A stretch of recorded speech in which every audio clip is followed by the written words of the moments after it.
ازاي اخلي في امايه اربطها جوه الشبكه بتاعه البينت لاب؟ ازاي كروت الشبكه تمشي في الجهاز الحقيقي بتاعك في برنامج الفي ام وير وفي بينت لاب، وازاي تعرف تربطهم ببعض؟ اهو برضو كل جهاز افتراضي هتحطه لازم يكون ليه برضو نيك كارد او كارت شبكه. ايه بقى انواع كروت الشبكه؟ فلو انا مثلا عندي دلوقتي في امايه عباره عن جهاز بي سي ويندوز 10 وعايز اخلي الجهاز ده ياخد اي بي من الراوتر المنزلي بتاعي، طالما احنا موصلين بكروت الشبكه الافتراضيه بتاعت الفيم وير يبقى احنا كده كده اصلا موصلين. هنلاقي على طول ان الجهاز اخد معانا من رينج فعلا ال 87 اللي هو بتاع الهوست اونلي. دي اهم صوره في الفيرتشواليزيشن، متوصل على في ام نت 10. طب حلو، وعاملين على الفي ام وير في نت 10. هنختار انهي كلاود بقى؟ عارف دي بترمز لايه؟ ترمز للبي سي، للفي امايه بتاعت البي سي اللي انا عملتها. جيت بنكت على الجهاز ده اللي هو 10 10، بص على طول شايفه من غير مشاكل ومن غير اي حاجه وكله تمام. او وصلت الفي امايه بتاعت البي سي اللي انت عاملها على برنامج الفي ام وير. طيب لو انا على بينت لاب عملت شبكه وسويتشات وراوترات وفاير وول وعملت كل حاجه، وعايز اضيف في امايه بي سي افتراضي، يعني عندي في امايه فيها بي سي ويندوز 10 او ويندوز 11، عايز اربطها وادخلها جوه الشبكه اللي انا عاملها في البينت لاب عشان اجرب بقى عليها اكتر واشوف يا ترى الجهاز ده هيطلع على النت ولا لا. طب لو غيرت الفلان، طب لو لعبت في السويتش، طب الراوتر لو عملت عليه راوتر اون ستيك، طب الفاير رول لو عملت بوليسي مش عارف ايه الحاجات اللي شبه كده. عايز اجرب على جهاز شبه حقيقي في امايه لبي سي ويندوز 10 او ويندوز 11 شبه حقيقيه. هعملها ازاي؟ او حتى لو عندي ويندوز سيرفر وعايز اربطه برضه بشبكة البينت لاب وادخله جوه الشبكة بتاعتي علشان برضو اعمل عليه شوية الفيتشرز والاوبشنز الكتيرة قوي، واعمل دومين وانفذ الدومين ده او اخلي الاجهزة تخش جوه الدومين، وهل يا ترى الموضوع هيتشاف ولا لا؟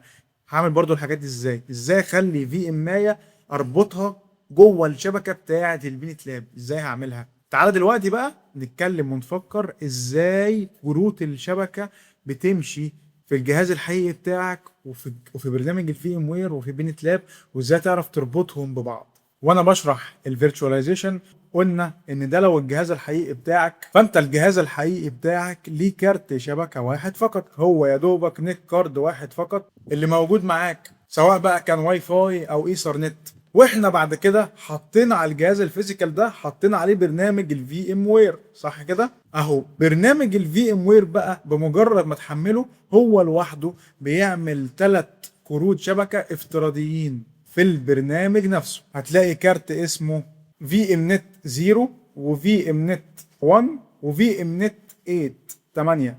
وحتى لو جيت فتحت الكنترول بانل ودوست على نتورك اند شيرنج سنتر وبعد كده تشانج ادابتور سيتنجز، بص اللي هيحصل معاك. هتلاقي ان انت عندك الكارتين بتوعك بتوع النت كارد بتوعك، ده الواي فاي وده الايثر نت، وفي كارتين اتضافوا فجأة تبع برنامج الفي ام وير اهو، كارت الفي ام نت 1 وكارت الفي ام نت 8. لو جيت على برنامج الفي ام وير وعملت اديت وبعد كده فيرتشوال نتورك اديتور هيفتح معاك صفحة بالمنظر ده. اعمل كده تشينج سيتنجز بعد كده يس، بص اللي هيظهر معاك اهو، ظهر معاك ال3 كروت شبكه الافتراضيين اللي معمولين على برنامج الفي ام وير نفسه، في ام نت 0 ونوعها بريدج، في ام نت 1 ونوعها هوست اونلي، وفي ام نت 8 نوعها نات. تشغلش بالك برضو بالنوع بتاع كل واحده فيهم، هنتكلم عليه كمان شويه، بس الاهم بالنسبه لي انك تفهم ان كارت الشبكه بتاعك بتاع الجهاز الحقيقي، الجهاز الفيزيكال بتاعك سواء كان لابتوب او سيرفر، هو متوصل بكل كروت الشبكه الافتراضيه اللي برنامج الفي ام وير عملها. حلو، جميل قوي. وبعد كده بعد برنامج الفي ام وير حطينا مثلا جهاز كمبيوتر افتراضي، مثلا الجهاز الكمبيوتر ده، وحطينا مثلا جنبه البينت لاب، وحطينا مثلا الويندوز سيرفر، مثلا اي اجهزه افتراضيه موجوده عندك. اهو برضو كل جهاز افتراضي هتحطه لازم يكون ليه برضو نيك كارد او كارت شبكه موجود في الجهاز الافتراضي ده او موجود في الفي ام دي. ايه بقى انواع كروت الشبكه اللي انا هعملها بايديا على كل في ام هعملها، واللي هي برضو موجوده في ال3 كروت شبكه بتوع برنامج الفي ام وير اللي مربوطين بكارت الشبكه الاساسي بتاعي؟ اول نوع معايا وهو النتورك كارد اللي النوع بتاعه بريدج. بريدج ببساطه يعني ايه؟ يعني هتعامل مع البي سي الافتراضي، الفي ام اي الافتراضيه اللي انا هعمل فيها كارت الشبكه النوع بتاعه بريدج، على انه جهاز حقيقي موجود معايا، هياخد اي بي زيه وزي الجهاز الحقيقي بتاعي من الراوتر المنزلي بتاعي.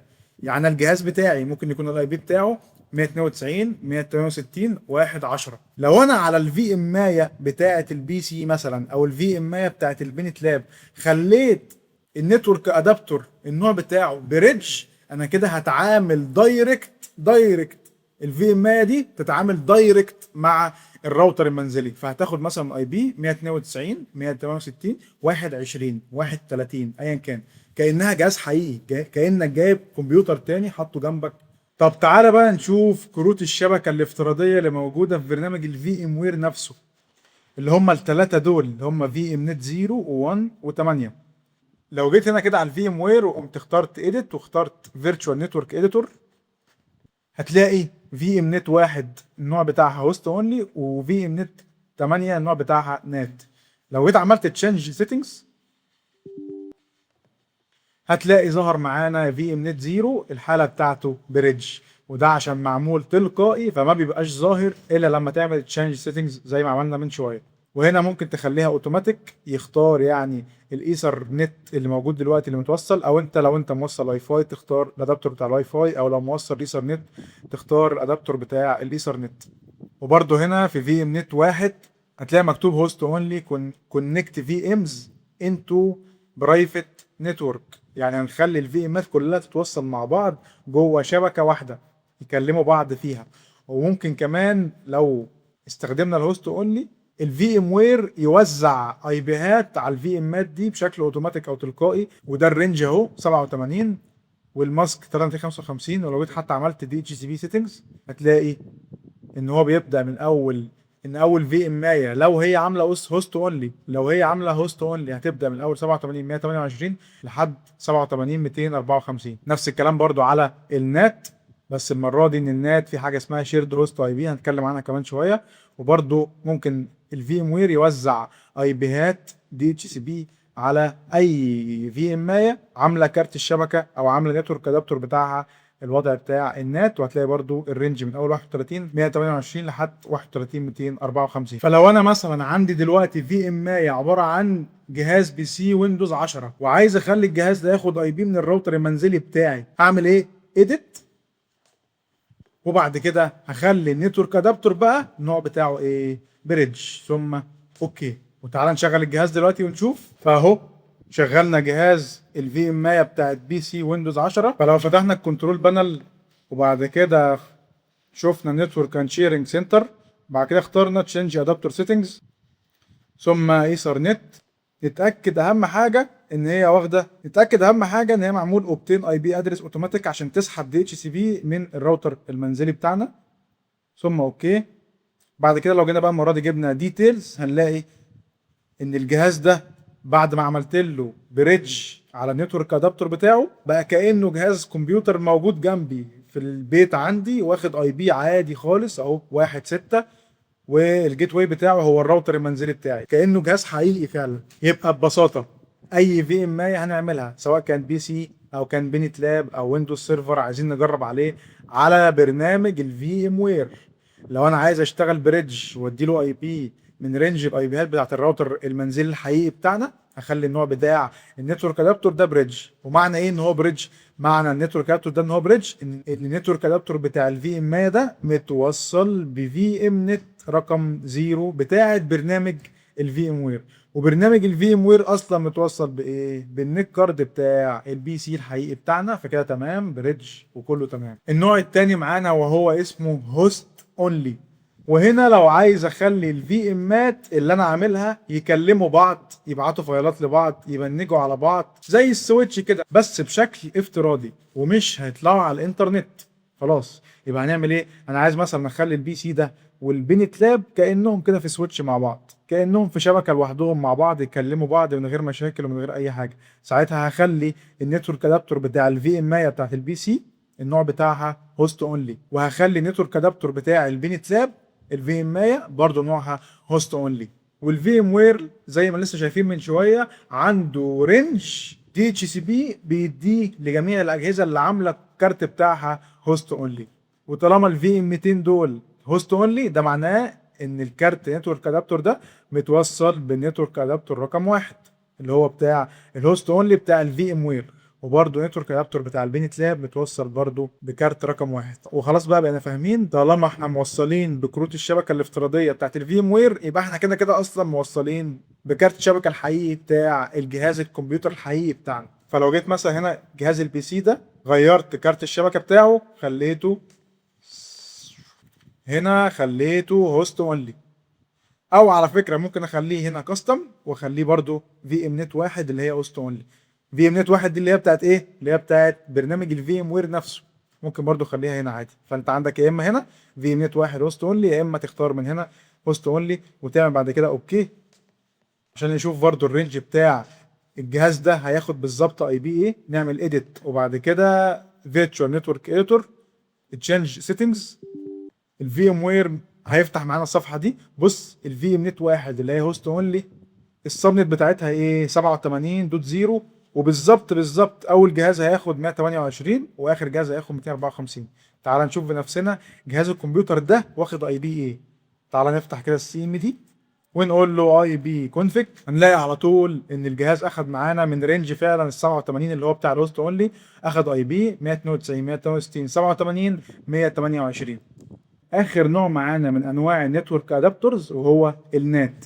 والنات ببساطه كل في ام انا هعملها الكارت بتاعه معمول نات هياخد اي بي رينج من الرينج بتاع برنامج الفي ام وير، ولكن كل الاجهزه اللي معمول الكارت بتاعها نات هيطلعوا انترنت عادي بس باستخدام الاي بي الحقيقي بتاع البي سي. فلو البي سي الفيزيكال بتاعي واخد مثلا اي بي 192 168 110 مثلا، وانا عندي في ام اي عليها بي سي او في ام اي عليها بينت لاب، وعملت الكارت ده النوع بتاعه نات، البي سي ده هياخد اي بي صح. الاي بي بتاعه ايه؟ برنامج الفي ام وير، عشان برضو نفعل الدي اتش سي بي على الفي ام نت اللي هي رقم 8 بتاعه النات. فمثلا الفي ام وير هيوزع اي بيهات 192 168 مثلا 50 للجهاز ده.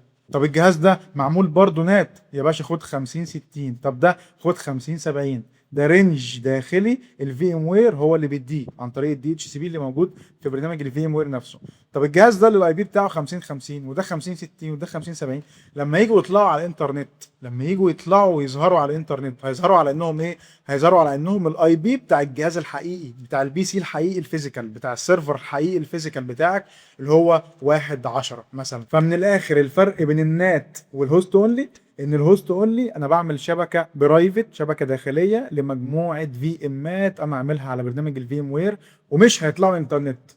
اما النات بعمل برضو شبكه افتراضيه، شبكه داخليه لمجموعه في امات عندي وبديهم اي بيهات الفي ام وير هو اللي بيديها من رينج معين، بس المره دي هيطلعوا على الانترنت. بس لما يجوا يظهروا على الانترنت او يجوا يطلعوا على الانترنت هتتم عمليه الناتنج، وساعتها الاي بي بتاعهم بدل ما هيبقى الاي بي مثلا 50 50 او 50 60، لا هيبقى الاي بي بتاع الجهاز الحقيقي الفيزيكال السيرفر او اللابتوب الحقيقي اللي هو 192 168 110 مثلا. برضو لو عملت اديت وبعد كده عملت فيرتشوال نتورك اديتور، برضو تشينج سيتنجز، هتلاقي بمنتهى البساطه ان الكارت بتاع في ام نت 8 اللي موجود في برنامج الفي ام وير النوع بتاعه نات، وهتلاقي السبنت ماسك اللي هي 192 168 31، وهتلاقي ان اول جهاز بياخد 31 128 واخر جهاز هياخد 31 254. فتعالى دلوقتي تغير كارت الشبكه بتاع الفي ام اي بتاعت البي سي بتاعت ويندوز 10 دي، ونخلي النوع بتاعها المره دي نات، ونعمل اوكي ونفتح السي ام دي. المفروض الجهاز ده ياخد اي بي الرينج بتاعه ايه، او الاي بي بتاعه بيبدا من اول ايه بالظبط 31 128. فلو جينا عملنا اي بي كونفيج هتلاقي على طول اخد 192 168 31 136. يبقى ده فعلا كده قبل واشتغل بوضع النت. طب هل هيطلع نت؟ اه طبعا يطلع. لو جينا عملنا كده فتحنا مايكروسوفت ايدج بتاع الفي ام اي دي، وزي ما انت شايف شغال ومفيش مشاكل في اي حاجه اهو. يبقى تاني وركز معايا عشان دي اهم صوره في الفيرتشواليزيشن، جهاز الكمبيوتر بتاعك الحقيقي يا دوبك ليه كارت شبكه واحد بس، سواء واي فاي او ايثرنت. حملنا عليه برنامج الفي ام وير عشان نطبق الفيرتشواليزيشن. برنامج الفي ام وير لوحده كده تلقائي بيطلع 3 كروت شبكه افتراضيه: في ام نت 0 ده البريدج، في ام نت 1 ده الهوست اونلي، في ام نت 8 دي بتاعه النات. وبعد كده انت براحتك بقى حط او اعمل في امات براحتك، اعمل في امات، اعمل في ام لبي سي، في ام لبيت لاب، في ام لويندوز سيرفر، في ام للفاير وول، براحتك يا باشا وعيش. كل في ام منهم ليها طبعا كارت شبكه عشان تطلع نت او تعرف تتواصل وتاخد اي بيهات وهكذا. لو انت مثلا اخترت الفي ام بريدج، ده معناه ايه؟ ان هي هتتوصل تلقائي بالفي ام الافتراضيه بتاعت الفي ام وير. طب ما الفي ام الافتراضيه بتاعت الفي ام وير دي اصلا متوصله تلقائي بالنت كارد او كارت الشبكه بتاع مين؟ بي سي الحقيقي. طب انت وصلت مثلا الجهاز ده، عملت كارت الشبكه بتاعه نات مثلا، يبقى ده معناه ايه؟ يبقى الفي ام دي الكارت بتاعها هيتوصل بالكارت الافتراضي بتاع النات. طب لو وصلت ده بهوست اونلي، ده معناه ايه؟ ان هو هيتوصل بالكارت الافتراضي بتاع الهوست اونلي بتاع الفي ام وير. ركز كويس قوي بقى في اللي جاي، عشان كل اللي انا بقوله لك دلوقتي ده ما هو الا مقدمه للي جاي. فتح عينيك وركز كويس جدا. الاوفا او الفي ام بتاعت البينت لاب بتيجي افتراضيا بكارتين شبكه، واحد بريدج وواحد نات. وزي ما لسه شايفين من شويه، انا بفتح الجي يو اي على المتصفح وافتح اشوف البينت لاب، وبحط على البينت لاب سويتش، احط مثلا بي سي صغير، احط راوتر، اعمل توبولوجي وهكذا. التوبولوجي دي لو عايز اطلعها على النت اعمل ايه؟ مش المفروض اربط التوبولوجي دي كلها بحاجه انا ما اعرفش ايه هي لسه، بحاجه الحاجه دي المفروض اكون موصلها بالنتورك كارد اللي النوع بتاعه بريدج، صح؟ عشان تطلع على النت على طول، صح كده؟ في البينت لاب بقى لو جيت عملت كليك يمين وعملت نتورك، اخترت التايب او النوع، بص كده ركز معايا، هتلاقي حاجه اسمها كلاود، كلاود 0 اسمها مانجمنت، كلاود 1، كلاود 2، كلاود 3 وهكذا. فانا ببساطه عندي المانجمنت اللي هي كلاود 0 دي البريدج. طب مجرد ما احطها هنا كده واجيب مثلا بي سي نوت فيرتشوال بي سي واعمل سيف، وبعد كده اقوم عامل كده واشغل الجهاز، وبعد كده افتح الجهاز بنج على 4 تمانيات اللي هو السيرفر بتاع جوجل، هلاقيه شغال بمنتهى البساطه. يبقى انا هوصل التوصيلات بتاعتي عادي، هجيب سويتش واجيب راوتر واجهزه بي سي وهكذا، وفي الاخر خالص لو عايز اطلعهم كلهم على الانترنت عشان اختبر واشوف الفيلانات مظبوطه، الاي بيات مظبوطه، الكونفيجريشن على الراوتر او السويتش مظبوط او الفايرول او ايا كان وهكذا، في الاخر هوصلهم بالنتورك ادابتور اللي هو النوع بتاعه بريدج. بس في البينت لاب في الجي يو اي مفيش حاجه اسمها بريدج، في حاجه اسمها كلاود 0 اللي هي المانجمنت. طب تعالى نفترض لو انت عايز توصل الشبكه بتاعتك والتوبولوجي بتاعتك دي بالنات، ساعتها هتختار الكارت التاني اللي هو النات. فالكارت البريدج اسمه ايه؟ اسمه نتورك ادابتور. اما الكارت التاني بتاع النات في الفي ام بتاعت البينت لاب اسمه ايه؟ اسمه نتورك ادابتور 2. طالما هو نتورك ادابتور 2 انزل درجه هيبقى كلاود 1. وخلي بالك علشان دي مش حفظ، فاحنا اهو مثلا دلوقتي هنفتح البينت لاب، كليك يمين عليه سيتنجز، بص نتورك ادابتور وسكت خلاص. ده معناه ايه؟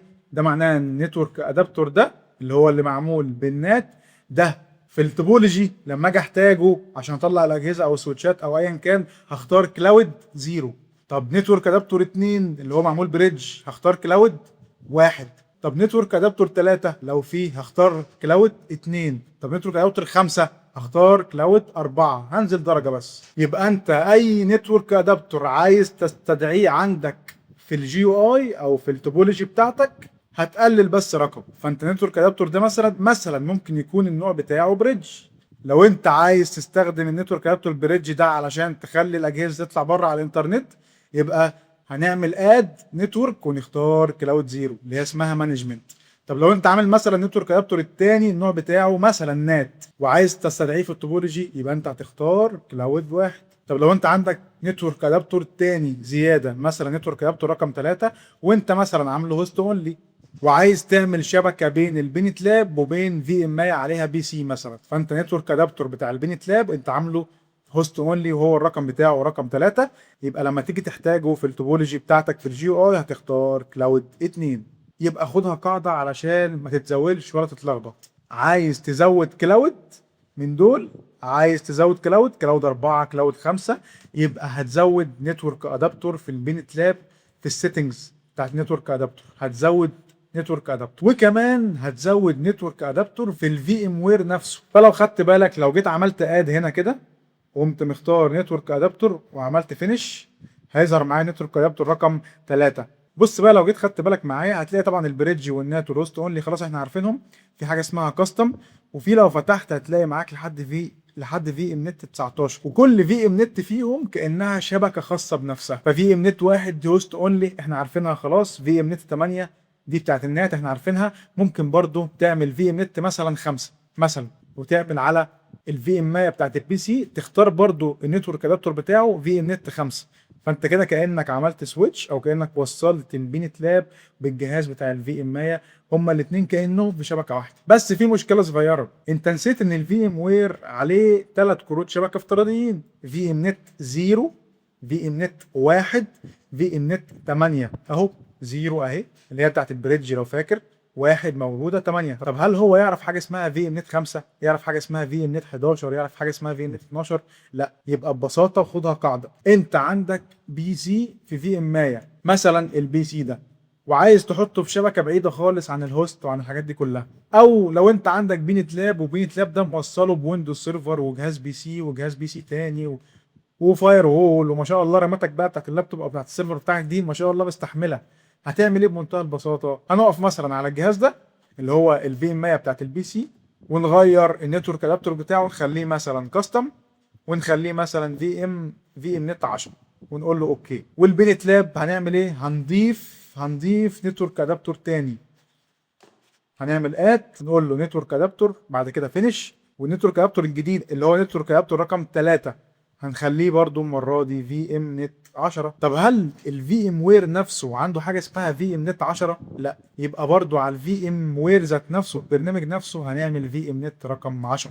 فهنيجي هنا كده من اديت، بعد كده فيرتشوال نتورك اديتور، تشينج سيتنجز، بعد كده هنقول له اد نتورك، ويقول لي انت عايز تضيف انهي كارت جديد، هقول له في ام نت 10 ثم اوكي. على طول اتضاف في ام نت رقم 10. هنا برضو ممكن اختار النوع بتاعه، يا اما اخليه هوست اونلي، يا اما اخليه نات، يا اما اخليه بريدج، براحتي. فانا هخليه مثلا هوست اونلي بحيث يبقى شبكه صغيره داخليه بين الفي ام بتاعت البي سي بتاعت ويندوز 10 وبين البينت لاب. وهقول له بعد كده دي اتش سي بي سيتنجز، هتلاقيه على طول بص هو لوحده الفي ام وير اختار اي بي دي اتش سي بي، هيوزعه من الكارت الجديد ده اللي هو في ام نت 10 238 128 لحد 254.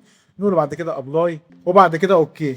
ودلوقتي على فكره بقى لو انت جيت فتحت تاني نتورك اند شيرنج سنتر وبعد كده تشينج ادابتور سيتنجز الجهاز الحقيقي بتاعك، هتلاقي ان اتضاف كارت شبكه افتراضي تبع الفي ام وير زياده. مش انت كان عندك في ام نت 1 وفي ام نت 8 بس؟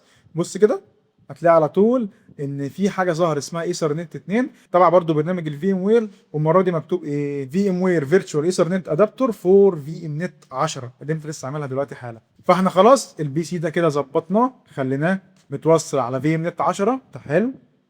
والبينت لاب عملنا عليه كارت شبكه برضو خليناه تبع في نت 10، وعاملين على الفي ام وير في نت 10. فاضل بقى ايه بمنتهى البساطه؟ نفتح بعد كده بقى الجي واي بتاع البينت لاب ونعمل كليك يمين نيو نتورك، ثم بعد كده هنختار انهي كلاود بقى. فكر معايا، لو انت بتفكر صح هتقول لي والله يا هندسه كليك يمين على البنت لاب وبعد كده سيتنجز، ان الفينيت 10 ده نتورك ادابتور رقم كام؟ رقم 3.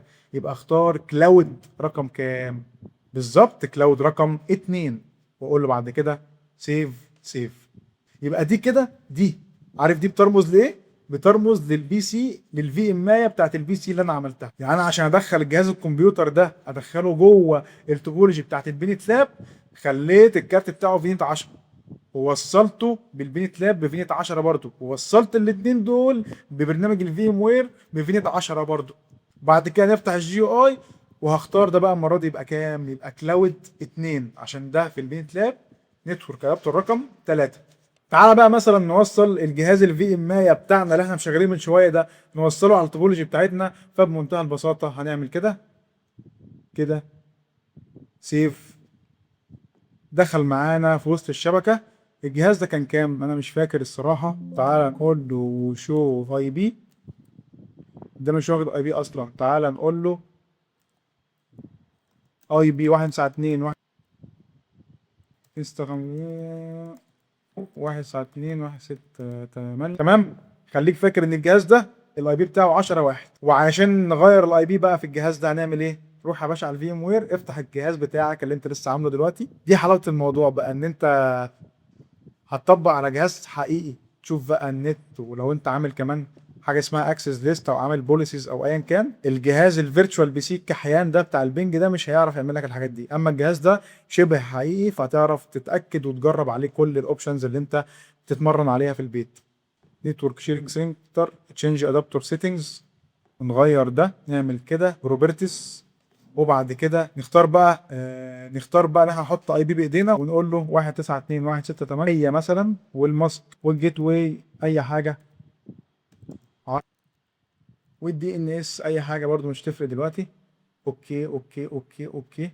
على طول اول ما جيت بنكت بقى من الجهاز الفي ام اي بتاعي، لما جيت بنكت على الجهاز اللي هو الفيرتشوال بي سي اللي هو في التوبولوجي اللي هو الجهاز ده، لما جيت بنكت عليه انا دلوقتي فاتح الجهاز ده، جيت بنكت على الجهاز ده اللي هو 10 10، بص على طول شايفه من غير مشاكل ومن غير اي حاجه وكله تمام. دي حلاوه ازاي تضيف في امايه تحطها في قلب البينت لاب. ممكن بقى الفي امايه بتاعت البي سي دي تكون فاير وول، تكون ايس، تكون ويندوز سيرفر، اي حاجه بقى. خلاص دلوقتي انت بقيت عارف ازاي تربطهم ببعض. يبقى تاني وببساطه عشان لو انت اتلخبطت، برنامج الفي ام وير عملت عليه في امايه بي سي مثلا، هخلي النتورك ادابتور بتاعه في نت 10 مثلا، وعندي طبعا عامل برضو في امايه للبينت لاب، والبينت لاب افتراضيا بيبقى فيه نتورك ادابتور معمول بريدج ونتورك ادابتور تاني معمول نات. انا عايز ازود نتورك ادابتور تاني، هخليه ولنفترض مثلا انه نتورك ادابتور رقم 4 مثلا. هخلي النوع بتاعه ايه؟ برضو هخليه برضو في نت 10. طالما انا كده خليت ده في نت 10 وده في نت 10، ده معناه ان الاتنين دول متوصلين ببعض. طب برنامج الفي ام وير يعرف حاجه اسمها في نت 10؟ لا. يبقى هعمل ايه؟ انا عارف ان الفي ام وير لوحده عنده 3 كروت شبكه، في ام نت 0 و1 و8. انا هعمل ايه؟ هضيف الفي نت 10، وبمجرد ما اضيفه ايه اللي هيحصل؟ ده معناه كده ببساطه ان انا وصلت كارت الشبكه الافتراضي بتاع الفي ام وير، وصلته بالبينت لاب اللي هو في نت 10، ووصلته بالفي ام بتاعت البي سي اللي هي برضه في نت 10. حلو. على الجي او اي بقى، لما اجي افتح البينت لاب على المتصفح، ازاي ادخل الجهاز الفي ام بتاع البي سي ده، ازاي ادخله جوه الشبكه بتاعتنا؟ ببساطه هفتح المتصفح وافتح البينت لاب. حط بقى يا عم براحتك، ده مثلا سويتش وده مثلا راوتر. ولو عايز تطلع الاجهزه دي كلها على الانترنت هتختار كلاود كام لو فاكر؟ كلاود زيرو اللي هي بتاعت البريدج. لو عايز بقى تضيف الجهاز ده بتاع الفي ام بتاع البي سي، ببساطه هتوصل السويتش وهتختار المره دي كلاود كام. فكر معايا، لاب احنا عاملين فينيت 10 على نتورك ادابتور رقم 4، انزل درجه يبقى كلاود رقم 3. يبقى انت مجرد ما ضفت كلاود رقم 3، ده معناه ان انت ببساطه دخلت او وصلت الفي ام بتاعه البي سي اللي انت عاملها على برنامج الفي ام وير.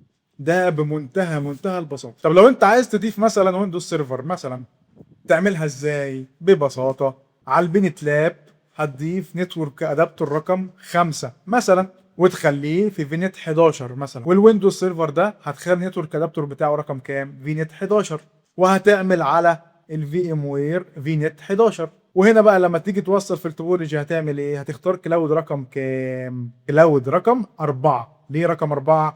عشان نتورك ادابتور رقم 5، يبقى هنختار كلاود رقم 4. يبقى انا كده كلاود رقم 4 في التوبولوجي بتعبر عن الويندوز سيرفر. لازم تجربها بنفسك، مش هقول اكتر من كده. خدها قاعده كده وببساطه. عايز تعمل او عايز تضيف اي جهاز كمبيوتر زياده على الشبكه بتاعتك، اسال نفسك هل معمول له كارت شبكه ولا لا؟ هل معمول له نتورك ادابتور عندي ولا لا؟ لو هو بريدج او نات فموجود في البينت لاب وموجود في الفي ام وير. طب لو هو هوست اونلي فهو موجود في الفي ام وير، بس انت محتاج تعمله على البينت لاب. طب لو انا عايز اعمل في ام نت 9 في ام نت 20 بحيث تبقى شبكه افتراضيه كده مع نفسي، اعمل ايه؟ هعمل نتورك ادابتور جديد على البينت لاب، نتورك ادابتور جديد على الفي ام وير، وعلى الجي يو اي هعمل ايه؟ هحط الرقم بتاع الكلاود اللي هو اقل درجه اللي يخص البينت لاب بتاع نتورك ادابتور. بس كده. يبقى احنا في الدرس بتاع النهارده اتعلمنا عن ايه فيرتشواليزيشن، وخدنا اساسيات الفيرتشواليزيشن وازاي بيشتغل. عرفنا ازاي نسطب البينت لاب، اقوى محاكي شبكات في العالم دلوقتي، وازاي نحط عليه سويتشات وراوترات. فهمنا اكتر عن الفيرتشواليزيشن، وازاي لو انت عندك اكتر من في ام ازاي تربطهم وتدخلهم جوه البينت لاب عن طريق انك تظبط النتورك ادابتور في برنامج الفي ام وير وفي البينت لاب وفي الفي ام مايا او في البي سيز اللي انت عايز تحطهم جوه البينت لاب، وجربناها عملي. واخيرا عملنا ابجريد للبينت لاب. خلي بالك الدرس ده من اهم الدروس في الفيرتشواليزيشن، بالاخص في مرحله التجربه، وان الواحد يقعد يلعب مع نفسه ويجرب مع نفسه في البيت. بيني وبينك وبمنتهى الصراحه انا كنت ناوي اسجل الفيديو ده واحطه من ضمن الفيديوهات اللي تخص كورس سي ان اي اللي شغال عليها دلوقتي، ولكن عشان انا من حوالي سنتين 3 سنين كنت عايز اعمل الحركه دي وادخل في ام مايا بتاعت بي سي ادخلها جوه بينت. ما كنتش فاهم اي حاجه ليها علاقه خالص بنتورك ادابتور وازاي بيتظبطوا، وامتى اختار كلاود 1 امتى اختار كلاود 0، واشمعنى 1 واشمعنى 0، طب احط كام نتورك ادابتور، طب احط ايه وحصلت لخبطه كده وصداع وحوارات. فكنت دايما كل ما اجرب الاقي نفسي دماغي بتلوس في الحته دي وما بعرفش اكمل. فانا اصريت ان انا انزل الفيديو ده لكل الناس، عشان لو حد واجه نفس المشكله اللي انا كنت فيها وما قدرش يحل المشكله او ما قدرش يفهم حتى ازاي عمليه البينت لاب والربط بين الاجهزه دي، اتمنى اكون فعلا فدتك، واتمنى فعلا كل كلمه انت اخدتها تطبقها بنفسك وتشوفها بنفسك وتجرب بنفسك علشان تنقل نفسك للمستوى الاعلى. فكك بقى خلاص من الباكت تريسر ده والعب على مستوى المحترفين، العب على البينت لاب. لحد هنا وكفايه. عاش جدا يا بطل، بشكرك على مجهودك وتركيزك الجبار. ما تنساش كلمه السر في التطبيق والاستمراريه. ما تبطلش تتعلم، ما تبطلش تتعلم. ما تنساش حب نفسك الناس تحبك. قول ورايا: سبحانك اللهم وبحمدك اشهد ان لا اله الا انت استغفرك ربي واتوب اليك. اللهم انفع بنا وانفع منا. السلام عليكم. وفي نفس الوقت اقدر اربط اجهزه بي سي حقيقيه، وفي نفس الوقت اقدر اربط اجهزه بي سيز حقيقيه، وفي نفس الوقت لو انا عندي اجهزه بي سيز حقيقيه. ايه حقيقيه دي؟ يا ابجريدك يا غاليه. والد كل مات ابو كل مات، هو مات ولا ايه؟ يلا يا عم. وفوق وضربه مرمى واللعيبه رايحه له، يعني انا مش عارف احمد زغلول وغيره رايحين